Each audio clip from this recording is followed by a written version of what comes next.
Ang intense ng mga kaganapan ngayon sa abot kamay na pangarap sapagkat magkakaroon muli ng pag-asa si Giselle dahil sa makakausap niya ang kanyang ama na si Lolo Pepe. Dito nga ay makakagawa ng paraan si Don Pepe na makatawag kay Giselle kaya naman ay agad niyang sasabihin ang kanyang lugar kung saan siya naroon.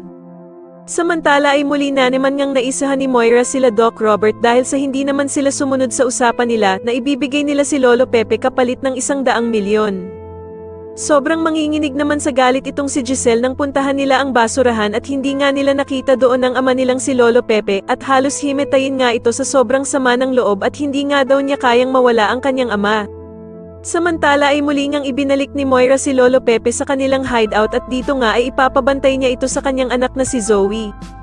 Hindi naman kakayanin ni Zoe ang iuutos ng kanyang ina na si Moira, na kung magtatangka nga daw na tumakas si Don Pepe, ay huwag siyang mag-aalinlangan na barilin ito at sasagutin naman siya ni Zoe na hindi niya daw ito kayang gawin sa kanyang Lolo Pepe. Subalit sasabihin ni Moira na isipin daw nito ang mangyayari kapag nakatakas si Lolo Pepe dahil sigurado nga daw na masisira ang buhay nilang mag-ina. Sa kabilang banda naman ay natulungan nga ni Doktora Katie si Lynette na makatakas sa kamay ng mga tauhan ni Moira, kaya naman ay agad silang magtatatakbo para makatakas. Ngunit sa kasamaang palad nga ay mahuhuli pa din sila nito at mababaril naman ang guard na hiningian nila ng tulong para sana iligtas sila. At dito nga sa sobrang takot nila ay magkakahiwa-hiwalay sila at maiiwan naman itong si Lynette na nakatago sa gilid ng sasakyan.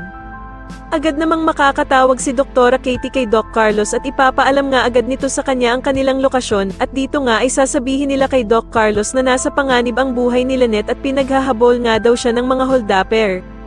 Kaya naman ay agad na pupuntahan ni Doc Carlos sila Lynette upang tulungan sila sa kamay ng mga holdapper.